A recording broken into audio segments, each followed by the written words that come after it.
Welcome to the Painter Marketing Mastermind podcast, a show created to help painting company owners build a thriving painting business that does well over $1 million in annual revenue. I'm your host, Brandon Pierpont, founder of Painter Marketing Pros and creator of the popular PCA educational series Learn, Do, Grow, Marketing for Painters. In each episode, I'll be sharing proven tips, strategies, and processes from leading experts in the industry on how they found success in their painting business. We will be interviewing owners of the most successful painting companies in North America and learning from their experiences.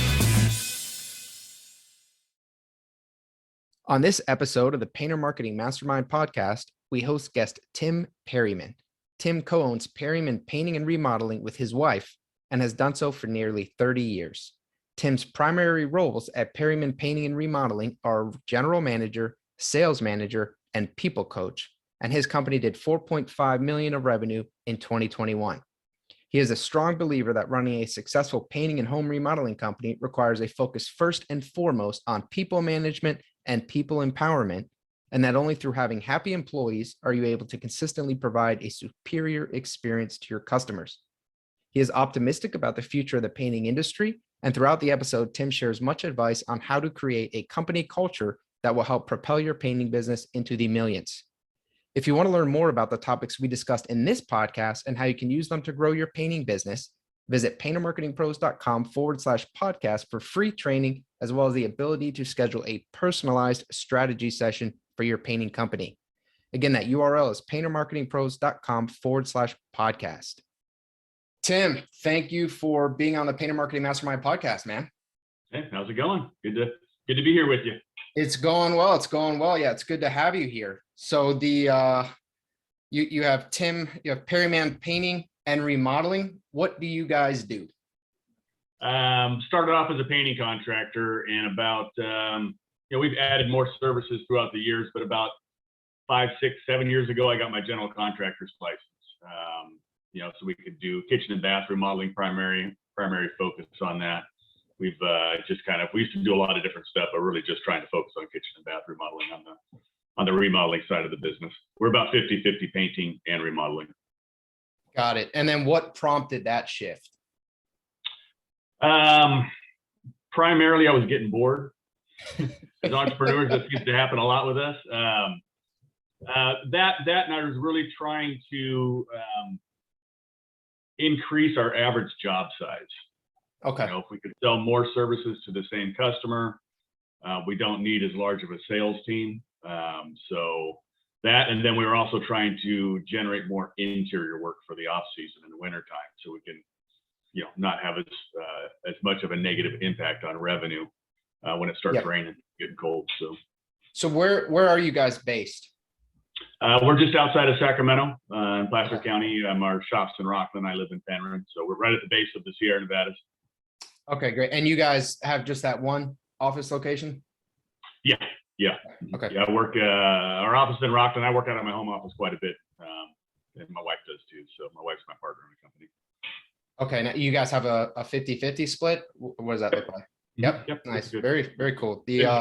Been married 27 years, so been partners pretty much since the beginning. So you guys have withstood the test of time in more than one way, then. Yeah. It's been an interesting journey for sure. So I got lucky. I found a good one. Good for you. One that can stick with me for this long. She's got a lot of tenacity. Yeah, definitely has some grit to go through that. So where are you at revenue wise right now? 2021, we're going to be right around 4.5. Okay, nice. And then what's the split, I guess, painting versus remodeling? We're about 50-50. 50-50. And so were you probably closer to 55-45, a little bit more painting this year than remodeling, but not much. It's usually really close. Got it. And so when you made the decision 6 or 7 years ago, and I know you did it you got a little bored, where were you at 6 or 7 years ago, revenue wise? That was, so we were in 2004, 2005, we were doing about $5 million a year in just painting revenue. Oh, wow. We were doing track homes. We were doing new commercial, new custom homes. I mean, repaints. We were doing a lot of different types of painting. And we just weren't enjoying it. we did a lot of prevailing wage work and, working capital needs. And we just decided just to scale it back down and just started doing repaints. And the timing was pretty good because then we had the crash. So we were scaling back. While the market crash happened in 2008. Yeah. So we went from $5 million a year down to about $1 million a year, where we were just running 10 painters. The wife and I are working out of the house. And it was easy. But, I'm 53 now. That was, I was 45 back then. And I just looked at the wife and said, I can't do this for another 15, 20 years. It's boring. I need a challenge. So we decided to go ahead and hire a sales guy and start growing the company again. Good for you, man. That's interesting. Yeah. Most of the guests have kind of had a mostly upward trajectory. You've kind of run the gamut here and almost had several, almost a couple of different companies, I would say, with what you're doing right now. I think anyone that's been around long enough has had, their share of successes and failures. And if you haven't gone through a correction where you failed and you had to scale back and reset and try to ramp up again, then it's coming. If it hasn't happened yet, either you're lucky or it's going to come at some point, because there's means other you're probably factors young. that happen in that. So, Yeah. Okay. And then are you strictly residential or you both? What do you focus We're on? almost 100% existing homes. We're in home improvements. Okay. Got it. And then who are your target customers? What does your demographic look like?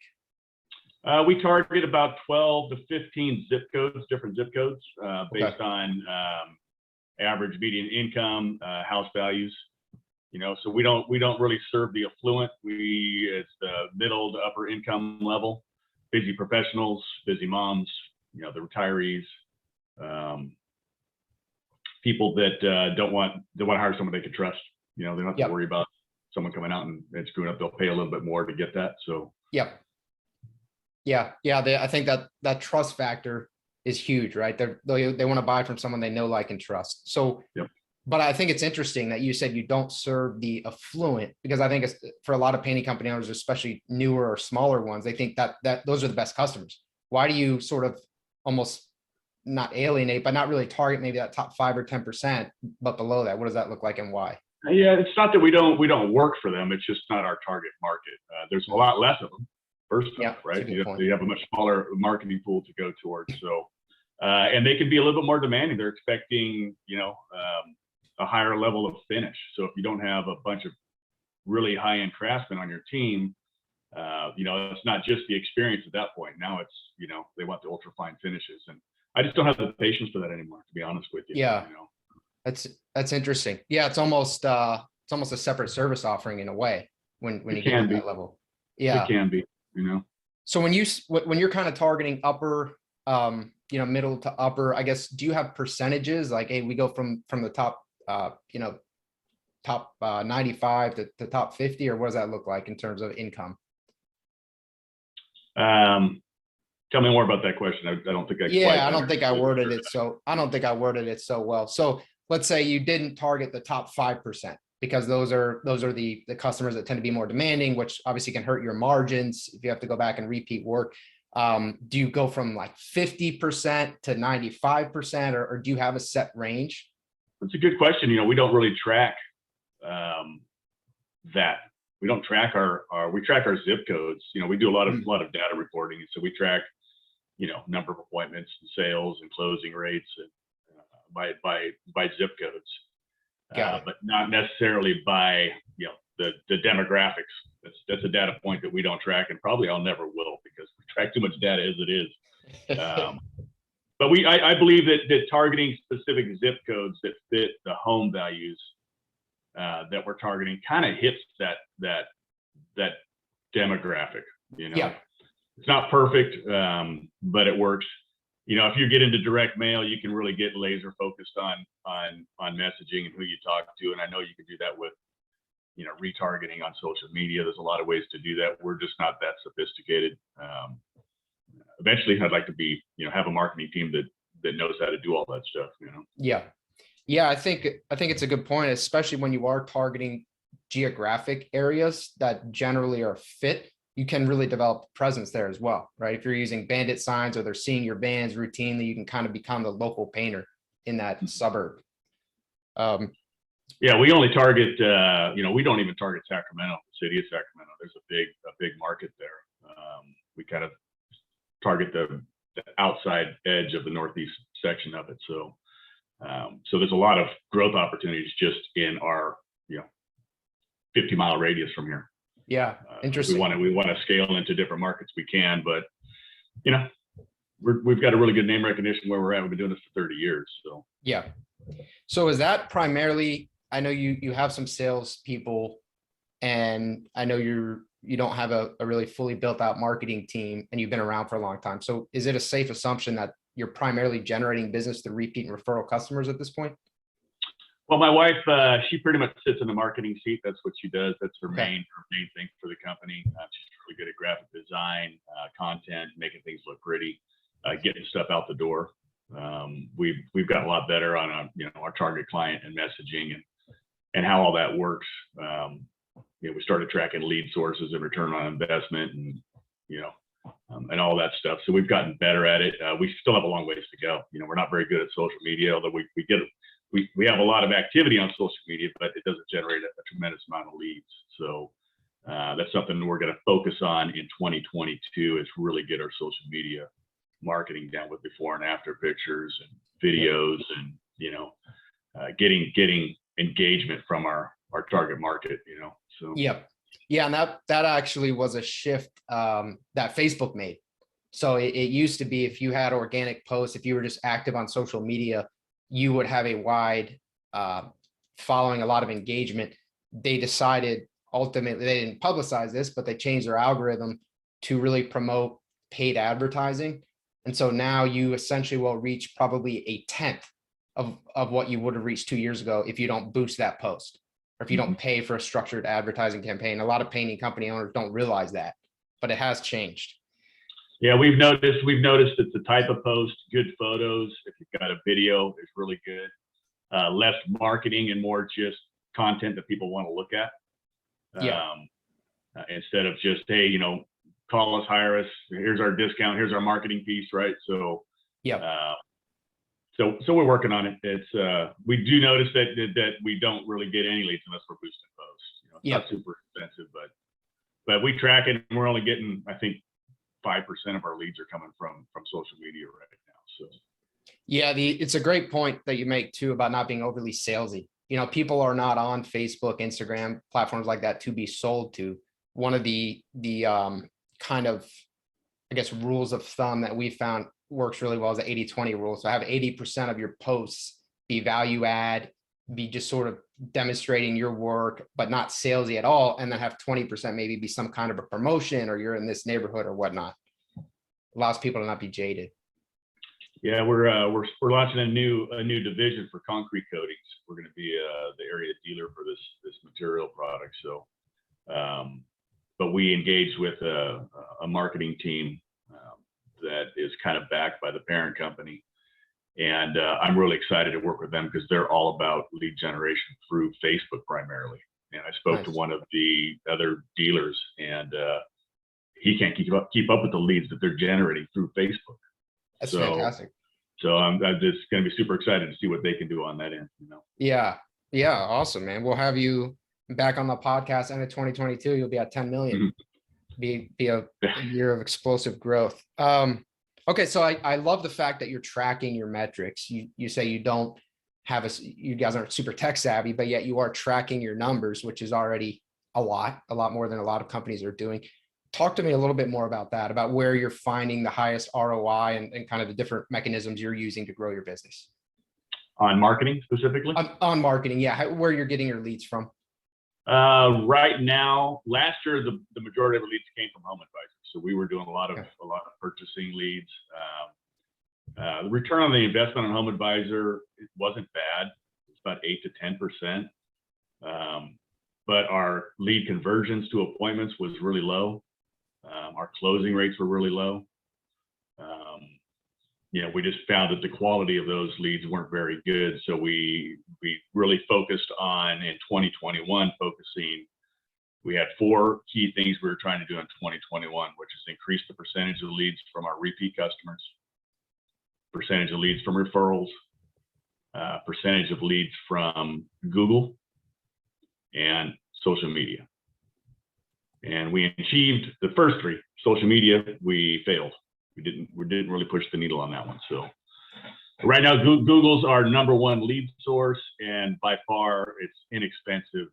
The leads don't cost that much, but you have to have a really good website. You got to have some good SEO going, and you got to pay for the ads. You know. So when you say Google, are you essentially blending paid pay-per-click Google ads with the organic SEO? Yeah, basically whenever someone calls, we ask them, "Hey, how'd you hear about us?" Okay. And if they say our website, we ask qualifying questions for what drove you to our website. You know, so we don't even website's not even one of our lead sources. So if someone calls and said website, there's no place for my guy to put it into. You have to ask it a qualifying question. They say, well, how did we know what drove you to our website? So, Right. You know, a lot of it's that. I think we only spent $20,000 on Google last year. Nice. And Yeah. again, it was the highest percentage of our lead source. I think it generated, 30-35% of our leads. So Yeah, that's great, man. Well, that's great to hear.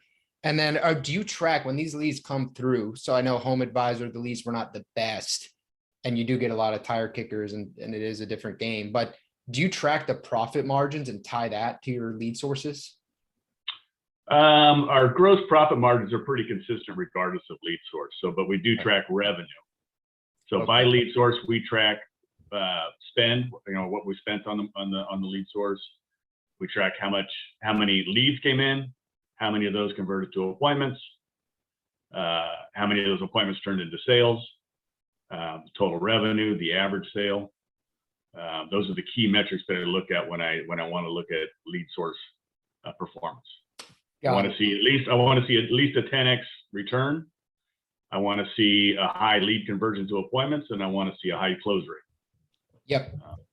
That way, because if all your lead sources are performing well, then your sales team's doing better too. So, Yeah, no, 100%. So when you say a 10x return, I just want to clarify this because it can be confusing for people. You're basically speaking about the revenue that you ultimately generate from the marketing dollars that you put in. So you put in $100 to Home Advisor, you want to see $1,000 in revenue from everyone who came through. Is that correct? Okay. So then when you're saying, the leads, and then what percentage of those are booking estimates and what percentage of those estimates are becoming booked jobs, ultimately that 10x number, you're talking about the end of the line, from the beginning of the line to the end of the line. It's just one metric that we look at, because if you're closing half of those appointments that you're running, that means you have to run twice as many appointments to get the same amount of sales. So your cost per appointment, if you factor in your labor, right, your guys, your opportunity and all that, it can really affect it. And so when we first started doing Home Advisors, said, hey, it's a 9 times return. That's not bad because we can fill the appointment calendar quick. But then when we started to peel back the onion on the other metrics, we're like, hey, it's not really that good of a lead source. We need to move away from it. So I love that. And it's something that a lot of smaller guys overlook. In my mind, the worst scenario is an estimate that doesn't convert. That's the worst scenario because you've bought the lead, or however you got the lead. Your salesperson wasted his or her time. Your estimator went out and wasted time. You have so many people who just wasted all that time on providing that estimate. And you have to factor that in. Yeah. Some of you guys know Garrett Martell from 2-Day Painting. He coached me for a few months a few years ago. And one of the things he brought to my attention was he called it lead slippage. Slippage, the number of leads that turn into appointments. And we sucked at that. Yeah. We got a new lead. We would call them once, we'd call them twice, and then we would not call them anymore. Right. Yeah. Oh, they weren't interested, right? They didn't pick up the phone. And we're like, shit, we don't need as many leads if we can convert them all into appointments. So we really got focused on our lead conversion and our follow-up process to set an appointment. And our lead conversions went from 50% to we're close to 90% in 2021. So from leads to a set estimate. Right. So we have one person, his main responsibility is managing lead sources when they come in, getting on them and converting those to appointments. Okay. So the way that you were able to solve this is you basically hired someone who his job is to get these estimates set, kind of an inbound sales rep. He's inside sales. Exactly. Okay. He does outbound calls too, but his main job is he tracks leads. He text, emails, calls, whatever he's got to do to convert that into an appointment. Awesome. Okay. Thanks for sharing that. And then, yeah, that's super helpful. Yeah. Garrett actually was on the podcast a ways back. So he had a lot of good insight. Super smart guy. Love Garrett. Yeah. Need to reach out to him. I haven't talked to him in a while. Yeah. Super smart guy. So are there any marketing or growth strategies that you thought would work well? You were excited and then it was just a total flop? From a marketing standpoint, not really. I mean, we tried TV a long time ago. We used to do home shows, you know, but we really weren't aware of, you know, lead generation, what that meant, and lead conversions and closing rates and all that stuff. It was just, we were just out there just doing whatever we can to what we thought was running a business. You know?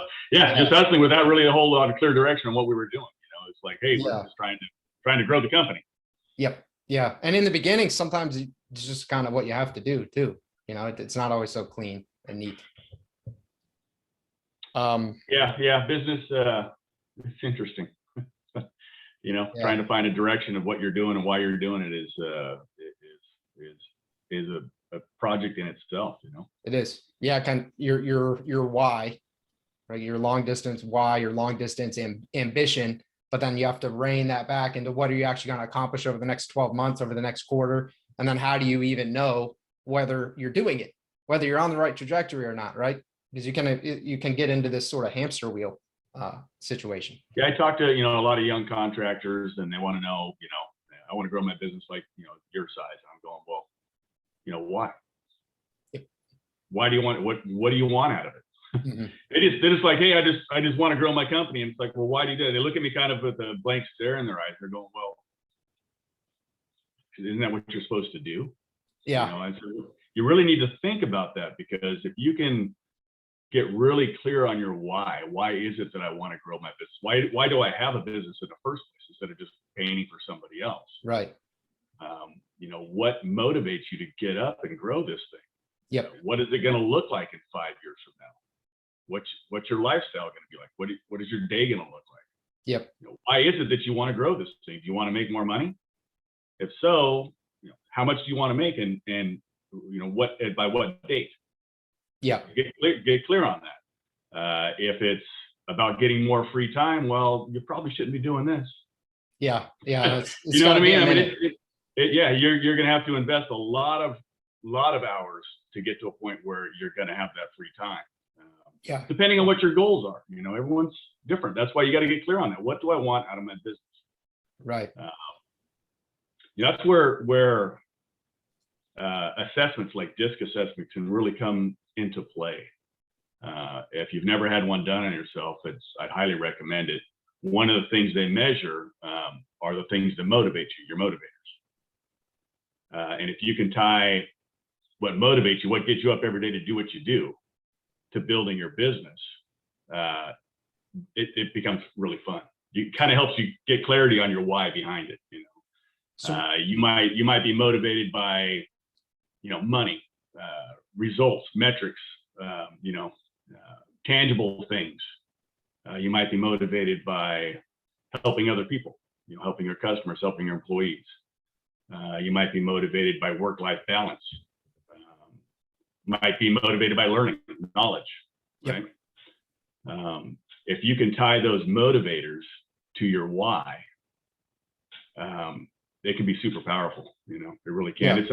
I've been working on that for years. I mean, people would ask me that when I was younger. Hey, why you know, what is it that drives you? What's your why? You got to have a reason why you're building the business. Otherwise, you're never going to make it. You're never going to succeed. And I would just look at them the same way guys look at me now. They're like, I want to make more money. I want to have free time, right? That's the most common answers that people give you. And you have to dig deeper than that. You really do. And if you can tie that, your motivators, to the goals of the business, it becomes a lot more fun, you know? Yeah. No, I mean, there are a lot of highs and probably more lows, I think, when you're starting a business and grinding through it. Simon Sinek has a book, Start With Why. Just like this, man. Yeah. There was some, running the company. yeah, there's some infographic I saw one time and it was a day in the life of an entrepreneur or something. It was like he woke up, he's like, I'm on fire, I can do anything. And then he kind of goes down, he's like, I am the worst. What decision did I make? And then I guess something good happens. He goes up and he's like, wow, I'm literally the best business owner there has ever been. Then he's at the lowest point of the whole day, and he's like, I am the stupidest person on the planet. And it's these extremes. Yeah, I saw that graphic, and that really does. Anyone that's been doing this any amount of time, like I said, if you haven't failed, you're either extremely lucky or it's coming. Yeah, You know, we fail a lot more than we succeed. we do. And, Yep. You really have to have tenacity and persistence, and you almost have to be crazy to stay doing this Yeah, as long as no. I have, you know. It's true. And I think the more, people think, oh, there's personal and there's business. And maybe for some people that's true. I don't really think it's really true for anyone, but when you're an entrepreneur, it's as personal as it gets. Your business is, you've made that choice to make it basically not your identity. I'm a family man, I have a lot of other things, but it is a very personal thing. You're the success of your business. Yeah, I believe that you really can't separate. I don't care if you're an employee or a business owner. Business owner, you're just going to be devoting a lot more of your time towards business, but you really can't separate business and personal life. You really can't, because if you're not happy at home, you're probably not going to be very happy at work, and vice versa. If you're not happy and satisfied at work, you're probably not going to be happy at home. So being able to tie your personal goals to your business goals is also very powerful, right? Yeah. Because that's why we do this, right? We're trying to improve our lives and hopefully the lives of our families, the lives of our employees and their families, the lives of our customers. I mean, you really have to, you can't separate the two. I used to think that they were separate and you don't talk personal business at work. And I just don't think that's the case anymore. I think you really have to tie them both together. And if you can tie your personal goals and your professional goals to your business goals, and you can get everyone in your company in line with that, you can have a super powerful company. Yep. And that's where I think the culture comes from, right? It starts up top, and people, they think it's this nebulous kind of concept of culture, or maybe it's BS, but it's not. If you're not aligned, if you don't know why you're doing what you're doing, how do you expect the rest of your team to be on board? Yeah, I mean, it's really people development. It's one thing that I'm really focusing on in 2021. My main goal is to become a much better coach and developer of people, because I really believe that the main number one thing that's probably going to stop a company from being able to scale is its people, the development of the people, primarily the leaders in the company, primarily the owner of the company, the general manager. That person needs to always be learning and growing, because what got you here is not necessarily what it's going to get you there. Yep. So the owner is the leader, and the company is going to only be as powerful as the leader is. Yep. And as you scale, you need more leaders. And so, my role right now is really to develop the other leaders in my company. And that's why I want to become a much better coach, so I can help develop them so we can grow the company. Because without that, we're going to fail, Yeah. Yeah. Or we're going to hit a ceiling, and we're not going to be able to break through it, Right. Give people the opportunity to grow with your company.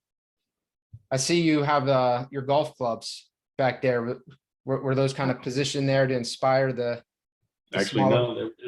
I went golfing last weekend. It's been raining a lot here lately, so we haven't been. I'm in a golf league, so I play once a week on Thursday afternoons. We play 9 holes, and Nice. that's about all the golfing I get in. Every once in a while I get a full round in. So Yeah, nice. So how, there's been a lot of talk in 2021 about labor shortages. How has that impacted your business? It hasn't. Right. Last year in 2020, there was a definite impact because the government incentivized people to not work. Right. That dragged into 2021, but I think they cut that money in half, and a lot of the state unemployment dried up, so it wasn't nearly as bad. We look at your staffing and getting particularly painters on board is much more important than I think the smaller companies realize, because every painter that you add should bring in close to $15,000 a month in revenue. And if you're running a 50% gross profit, it's $7,000 a month in gross profit. So if you're shorthanded and you've got this big backlog, you've got a lot of opportunity that's sitting there. So you have to hire painters. So we changed. Brandon Lewis from the Painters Academy was one of my coaches 5-6 years ago, and he brought awareness to me on the importance of recruiting. And you need to look at recruiting like you do marketing for a new customer, right? You have to identify what your ideal painter looks like. Right. What drives them? What do they want? What do they need? What's their pain? Right. Develop a message that targets that person. Then you have to get the message out, right? You got to get it out, whether it's social media, whatever, Craigslist, Indeed, whatever it is. You got to get the message out. Then you got to collect leads. Then you got to convert those leads to appointments, and then you got to close the sale. It's its own sales process. It is, and you should have a recruiting budget. And if you look at it like that, you can track. You can say, hey, I need to hire 10 painters this year. Well, if I hire 10 painters, then that means I have to do 30 face-to-face interviews. If I got to do 30 face-to-face interviews, then I got to do 90 phone interviews. And if I'm going to get 90 phone interviews, then I got to get 300 leads. Yeah. And then, okay, well, now my goal is to get 300 leads. How do I do that? Yep. And track it weekly, monthly, have someone that does that constantly. It's interesting. People that say, and you hear it all the time, I can't find anyone any good. I can't find any painters. The constant refrain. The first thing I asked them, I said, well, let me ask you, last week, how much time did you spend on recruiting? Last month, how much money did you spend on recruiting? And they'll look at me like, I didn't spend any time last week and I didn't spend any money. What are you talking about? People are supposed to just show up, Tim. That's your problem, right? If you can't find people, it's because you're not actively looking for people, right? So we have 3 ads up running right now, and we don't need anybody. Yep. Yeah. Have a backlog. Yeah. You want to build a freaking bank of 25 people that you want to come work for you and stay in touch with them. Yeah. That's how you build a company. Yeah. You market and you have a backlog of potential hires. Kind of like business development, right? You're building relationships. Yeah. With people that you want to come work for you. You don't have a spot for them yet, but I'm going to stay in touch with you. And when an opening comes up, hopefully you're available, right? Yeah. Yeah, absolutely. Yeah. And the Nick Slavic and I actually went pretty in depth about this when he was on the show. And, he has his decent human being model, but this idea that employees are not really marketed to or thought of, right? And so there's a lot that goes into that. You have to obviously have it. Who would you want? Who would you want as a painter? Most people, if you really sat down and thought about it, you want someone motivated, you want someone accountable, you want someone presentable to the homeowner or the business owner, whoever they're going. There are a lot of different characteristics that you want, right? And so what does that person want? That person most likely wants a stable job with stable income. They probably want opportunity for advancement. They want to know it's going somewhere. They're not the person who just wants to go clock in, clock out and doesn't really care. That's not the employee you want. So if you want to hire a certain employee, you need to market to them. Like you said, provide the messaging, provide an actual opportunity at your company for them to do something, right? Advance. And right that very same day that Nick and I talked about it, I was on Facebook and I saw this ad. So at least they were running an ad, I guess, at least, but it was for a painter.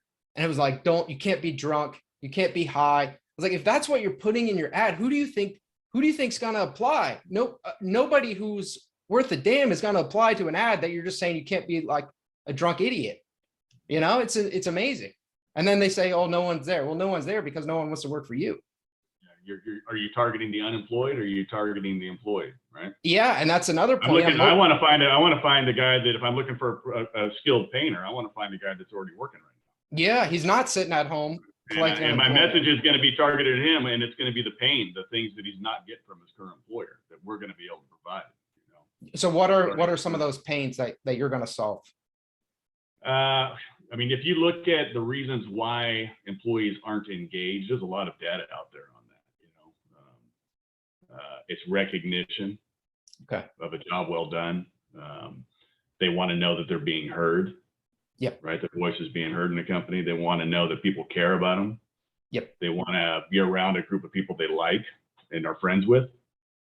They want to learn and develop and grow. Right. And I would argue that those 5 things are probably ahead of money. Yeah. Recognition has been people want to make good money. I mean, the money's the easy part, right? But the other stuff is the hard stuff, So if you have that, and you have steady work, clear instructions, happy customers. If you're not working for happy customers, man, life is hell in our industry. That's what you need to provide. If you can provide that, people will come and work for you. They'll want to come work for you. The word will start getting out. You'll become into the New England Patriots of the painting world. Yeah. Everyone wants to come and be on that team, right? Because they win. Right. Winners. Can you give some examples for people who maybe aren't really sure how to do that? How can you provide recognition? How can you do this? It's a process, right? You need to get clear on your why and what you're doing this for. And once you realize that this business is not about, putting paint on houses, it's about the experience, it's about the people, it's about your customers, their experience, it's about your employees and their experience and your own. Once you realize it's about the people, then you really focus on the people, right? And you have to build an organization where that are full of really, like Nick saw, there's kind, good people. So when we're looking for people, we don't even ask them technical skills until we go through the people skills. Yep. I don't care if you know how to paint. I care if you are going to be a good fit in our company. Are you going to provide our customer with a first-class experience? Are you coachable? Are you going to be able to follow our process? And are you going to hold yourself accountable? If you screw up, are you going to own it? And if we feel that they're a good person character-wise, then we'll start asking them, if we're hiring someone that's got skills, we'll start asking them skills questions. What do you know? Right. And how do you do it and all that stuff? But that's secondary. We can teach all that really easily. You can't teach someone how to be a good person, so you gotta hire for character, Yeah, that's a big point. And if you've got a bad apple in your company, you need to get rid of them quick. You got to weed them out fast. We used to let those people waffle in our company for months before, our crew leaders would eventually say, this guy, we got to get rid of him. I said, you've been with us like 9 months. How come you're just now telling me? Why are you protecting that guy, But we've gotten really good at that and just really teaching, our leaders how to develop their people. I've got 8 direct reports that report to me. My job's to develop them and primarily develop them so they can learn how to develop the people that report to them. So it cascades down all the way down to, the apprentice level in the company. And if you can build a really good world-class training organization where you're just constantly training and growing and developing your people, that's where the power is. That's how you grow a company, everybody's engaged. I talk to one of the first things I ask them when we do a check-in is, how do you like working here? And there's no better feeling than anyone said, I love it here. Oh yeah. I love the direction the company's going in. I love the leadership. I love how well we our customer focus, our people focus. I mean, that's super good. And I just say, good. Now you got to get that from the people that report to you. Yeah.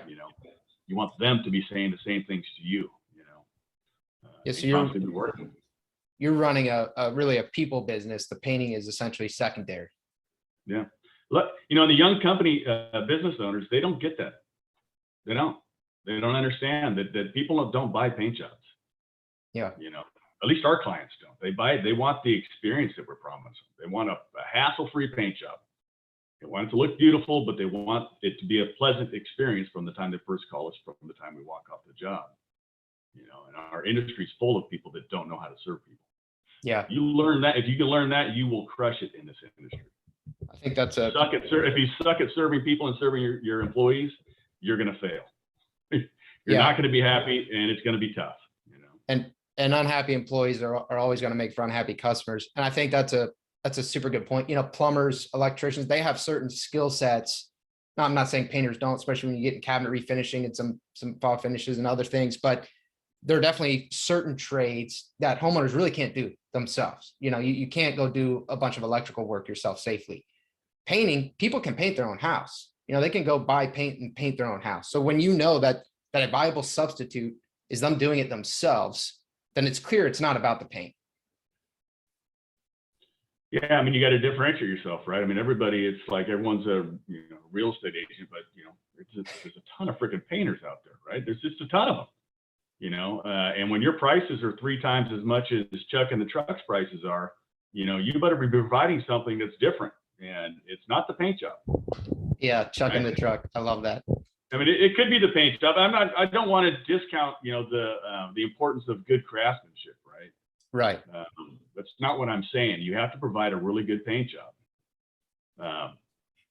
But it's arguably not the most important thing, at least in my opinion, it's not. It's about the people and the experience that you're providing.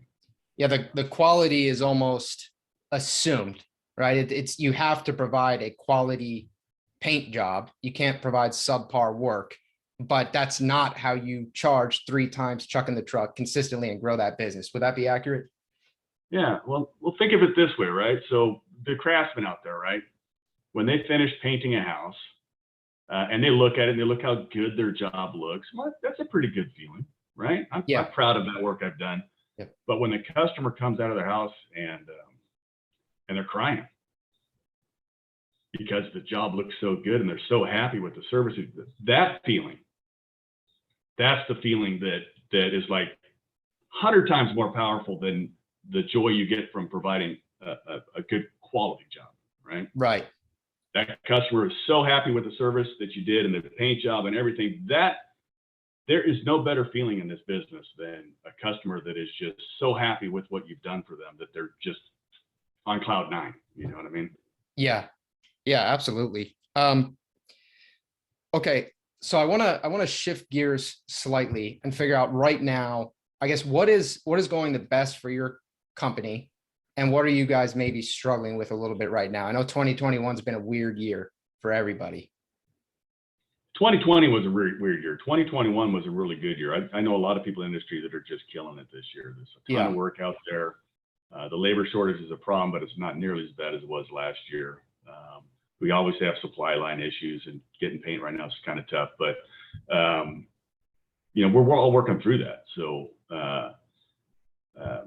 this year, I mean, everything's going really good for us this year. My team's really good. I think we're heading in the right direction. We beat all of our goals, our key goals this year. We were able to stay staffed up. We're a little bit slow now. This winter's not nearly as busy as it was last year. We had a really dry year, so we had a really good December last year. But January's almost booked up, so we're looking pretty good. But so what's working really good right now? Just our focus. I think our ability to be able to forecast accurately, meaning looking out at the next 12 months, be able to forecast revenue, gross profit, all of our operating expenses, our net profit. We've gotten really good at that over the year because we track so much data. We used to always look at what happened. Well, that sucks. Well, let's just keep doing that again, right? So we're always looking at trailing indicators. So we've got really good at looking forward. Hopefully, we have more profit next year. We'll see. Yeah. Well, I don't know what I'm going to do about that. I'm just going to work harder. Yeah, just stay in the hamster wheel and run faster. What are you going to work harder on? You know what I mean? So we've gotten really good at that. So I'm really confident in our ability to be able to grow. I mean, barring anything that's outside of our control. You got those threats out there. We got inflation that's ramping up that could cause a big problem. Yeah. I think we're over the worst of the supply chain issues. I think that's going to get better next year. But inflation could be a big problem. Yeah. I mean, a lot of people think. Yeah, homeowners are going to wonder why their prices are higher, and just blaming on inflation is maybe going to be a tough sell sometimes. Mm-hmm. Yep, no doubt about it. So, what's the biggest blunder that you guys have ever made with a customer, and how did you handle it? Biggest blunder. We've made lots of blunders. Just about every mistake that can have been made in our industry, my company's made it. So seriously, I mean, you guys have been around a long time. Yeah, we've learned. I can't tell you how much money I've invested in mistakes we've made. Probably the most expensive one. We were doing a big commercial job, and my sales rep at the time from my paint store told me I didn't need to use the product they specified. I could use the product line below that. And I said, oh, well, he knew more about that industry than I did. I said, oh, fine, great, we'll do that. Save me some money. Yeah. Sure enough, customer found I wasn't using the right product, and we had to go back and repaint everything with the right product, and it was expensive. So always follow your scope of work. If it's in the contract, do what's in the contract. You'll stay out of trouble. Yep. Yeah. It's ultimately not his name on that project, right? Even if he's recommending it. Right.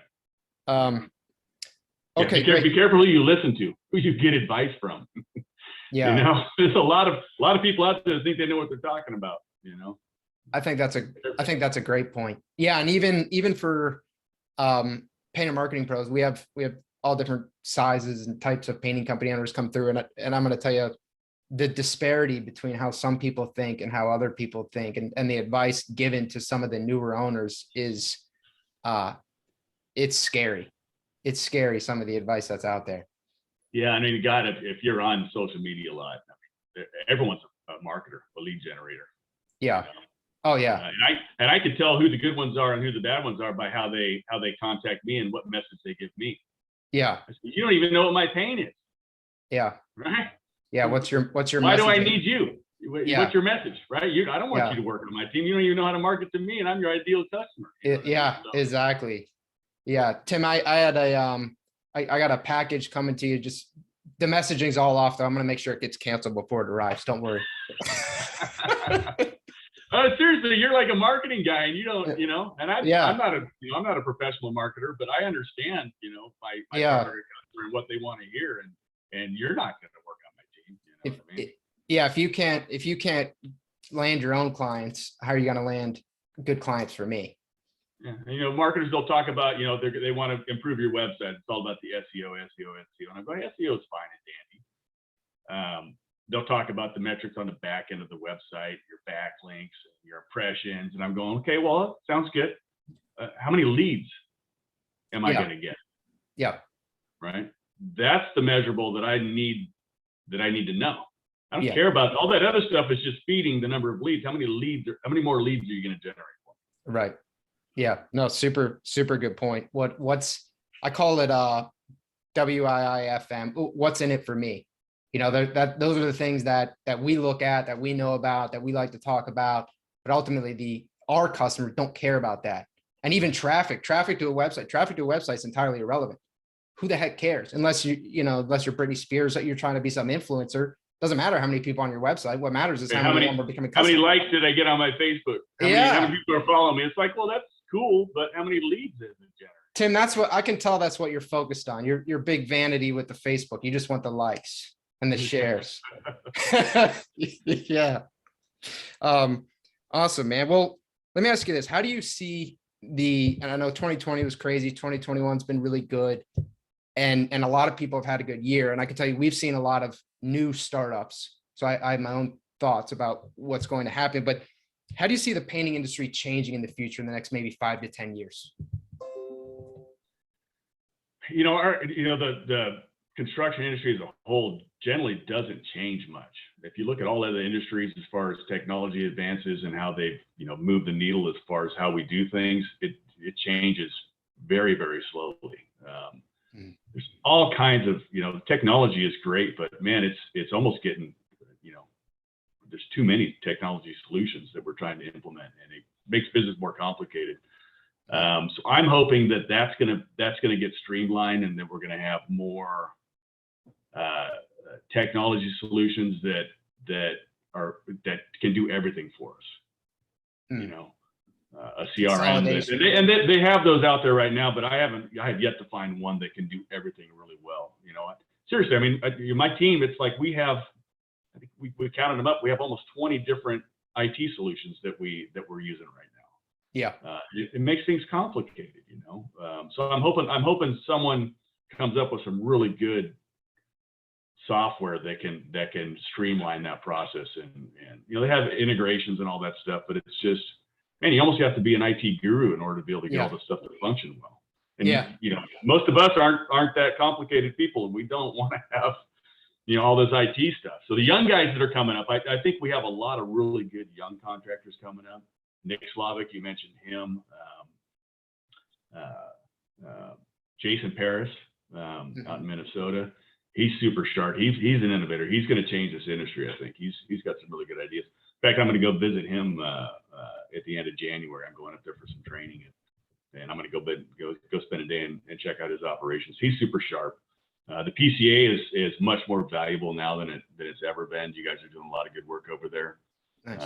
As far as teaching people and really focusing on the stuff that matters the most. The social media, the engagement, I haven't been as close to so many painting contractors. I've been doing this for 30 years. I mean, what we have available to us now compared to what I had in the early 90s, if you wanted to find a coach or a mentor back in 1995, you had to reach out to your circle of influence and talk to people and find someone to coach you. If you want to find a coach or a consultant now, you go onto Facebook or Google and you could find 30 people that are willing to coach you right now on whatever topic you want to be coached on. Whether they're good or not, that's a question. But the community that we have now is so much better now, and I think that's going to do nothing but improve. So these young guys that are coming up, they have such an advantage over us guys that were before them, right. And they may not ever really appreciate that. I mean, it's, being able to learn now is so much easier. So I think the painters the painting contractors that are coming up, they're going to be much more educated on how to run a really successful business. Yeah. So I'm optimistic that our industry is really on the right path to. It used to be all about craftsmanship, right? And I think that shift is changing. Craftsmanship is super important, but the experience of the employees and the company and the business owner and all that stuff, I think, is really becoming more top of mind. Yeah. Yeah. No, and I think from that perspective too, it's easier as an employee or as a potential employee to compare options, right? It's easier to find coaches. It's also easier to follow 10 of your local painting companies and see which one looks like the best, and then go to Glassdoor, right? And see, you can actually sometimes find interviews or surveys by current that are anonymous by current employees, or you can actually reach out to them on LinkedIn and say, hey, how do you like? So I guess there's more transparency kind of all around.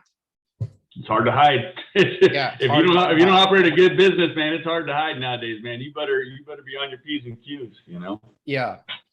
Yeah. Now, you mentioned our biggest challenge coming into next year is really my next focus is I want to build a really good sales team. You need to get the most out of your appointments that you run. They're the out front representing your companies. You need really good people that are professional salespeople, and we're pretty good at that, but we're not great. We charge a lot of, we're at the higher end of pricing for what we do.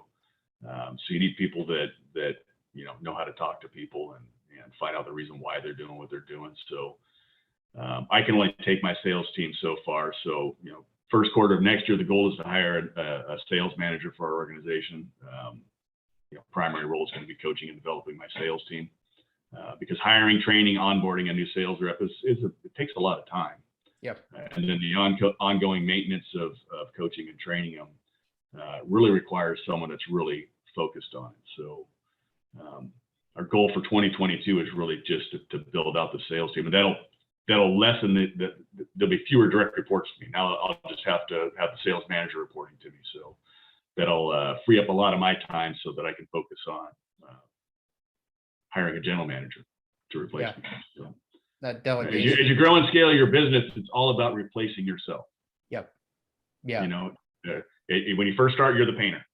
I got to eventually hire a painter to replace myself as a painter. Then I'm a job leader. Now I got to hire a job leader, right? Now I got 8 guys working for me, and I'm the outside project manager of the project manager. I need to hire a project manager, right? Now I'm selling. I got to hire a sales guy. Yeah. Now I'm a sales manager. I got to hire a sales manager, right? You just keep replacing yourself. It's just rinse and repeat, man. It's replace yourself until you don't need to be replaced anymore, because all the roles are filled. Golf clubs. Yeah, you're just doing 18 holes a day. Mm-hmm. There's a dream. Well, I super appreciate your time, Tim. I have one more question for you. As you noted, a lot of younger guys are looking to you and saying, hey, that's where I want to be. Do you have any other advice for painting company owners that want to achieve the scale and success that you have? Again, I would get your why figured out. You know, it's probably a never ending process, but try to get some clarity on that so you know why you want to grow your business.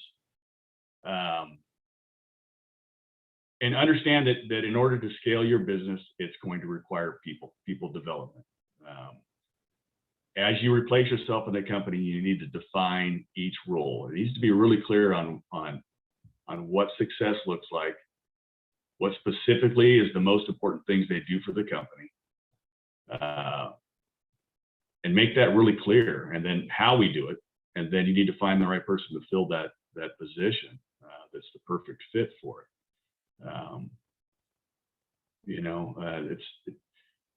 It's not easy. It isn't easy. The stuff isn't easy. The good thing is that there's a ton of information out there, and there's people that are already doing this type of thing. Yeah. That already know how to do it. These aren't unique problems. These are the same problems that every company goes through. I don't care what industry it is. They all go through the same problems. You're going to hit these ceilings where you need to add another key person to help you break through that ceiling. And if you don't have a good map and you don't have those roles clearly defined, I can't tell how many good people I've lost because I didn't have good role clarity. They didn't know what a win looked like. They didn't know they weren't recognized for good performance. So being really clear on the roles, define the role, what it is they do, what excellence looks like, and then how to do it. You need to have some good processes in place so that when you hire that person, they're really clear on what it is that you're going to have them do. They have documentation on how to do it. You train it. You keep training it. You got to develop that person until, seriously, when you hire a project manager, I used to think, hire someone or promote someone and they should be really good at it in 30 days. No, man, it's 18 months until that person is going to really get it. And in 18 months, that means that you spent a lot of time with them. If you haven't spent any time with them, they're not going to move. They're going to be stuck in the same failing state that you put them in when you first hired them. I think we as business owners have this tendency to think, well, I know how to do that. That's easy. So why did they do it the wrong way? Or why is this not how I wanted it? When if you're not setting them up for success with the very clear job role, very clear, like you said, a picture of what success looks like, then of course they're unlikely to hit the target just randomly. Yeah, one of my crew leaders at our crew leader meeting just yesterday, he said, "What do I do when I got a guy that just doesn't want to work hard?" Right? I said, "Well, that's a good question. Tell me more about that. What do you mean he doesn't want to work hard?" "Well, he's just not very fast." I said, "Well, how are you coaching him? What are you doing to help him get out of not being fast?" Right? It's super easy just to say, "Guy's not fast. Let's get rid of him and get somebody else in there."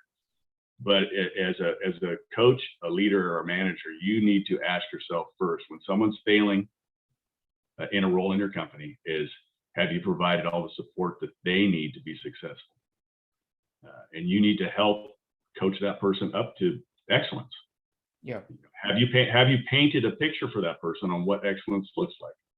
Don't attack the person.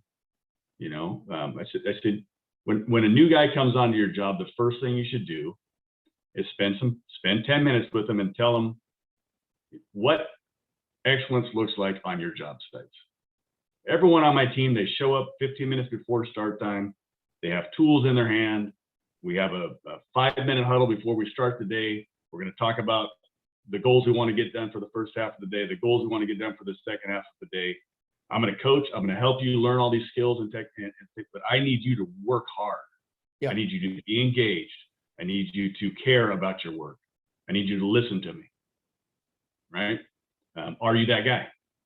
Set expectations up right when the person walks onto the job site, so they're clear on what success looks like and what you expect from them. It's weird in our industry. People it's always muddled.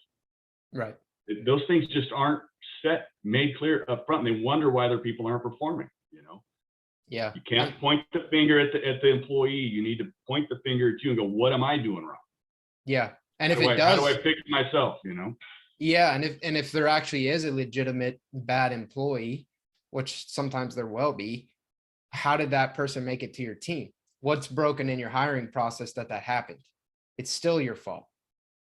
I think that accountability is huge. One of my good friends that's in a different industry, he's in the tech industry. He once told me, he said, I never have to fire my employees. They always fire themselves. And that stuck with me for a long time. It's 100% accurate. As long as you are clear on expectations and how to do it, and you're coaching, and they can't get it done because they're lazy, right? Not because of lack of coaching and training, because they just choose not to do it. They'll fire themselves. Yeah. And I think that it can be underestimated the impact that how you treat one underperforming employee can have on the rest of your team. If you're seen as the guy who just lets them go versus you're seen as the guy who really cares, even your best performing employees see that. Yeah, and they'll suck all the energy out of the leadership team. He's getting that drama guy, the guy that's just sponging all the resources and energy out of the rest of the team because he refuses to fall in line and live the company culture. You got to get rid of that person quick. Yeah. Otherwise it spreads like cancer. You know what I mean? Yeah. Yeah. Well, Tim, this was incredibly insightful. You're running a people business first. I super appreciate your time. Is there anything else that you would like to say? No, cautiously optimistic for next year. I would love to see a 5 to 10 year run of what we had in 2021. Yeah, that would be awesome. It would. It's hard to get a good run like we got now. We all need it. We all need some really good positive stuff. So yeah. So Awesome. I wish everybody out there good luck and keep on keeping on. Joe Dirt, did you get that from Joe Dirt? I say that no one knows what I'm talking about. I say keep on keeping on. I love that movie. It's a classic. Dude, it's a great, the guy's attitude is just fantastic. Anytime I think I feel down, I look at that movie and I'm like, you're not down. Yeah, it's amazing. I need to bring back the mullet. Yeah, the mullet. Yeah. It was great, man. Well, Tim, thanks so much, man. It's awesome. All right. Good chatting with you. Hey there, painting company owners. If you enjoyed today's episode, make sure you go ahead and hit that subscribe button. Give us your feedback. Let us know how we did. And also, if you're interested in taking your painting business to the next level, make sure you visit the Painter Marketing Pros website at paintermarketingpros.com to learn more about our services. You can also reach out to me directly by emailing me at brandon@paintermarketingpros.com, and I can give you personalized advice on growing your painting business. Until next time, keep growing.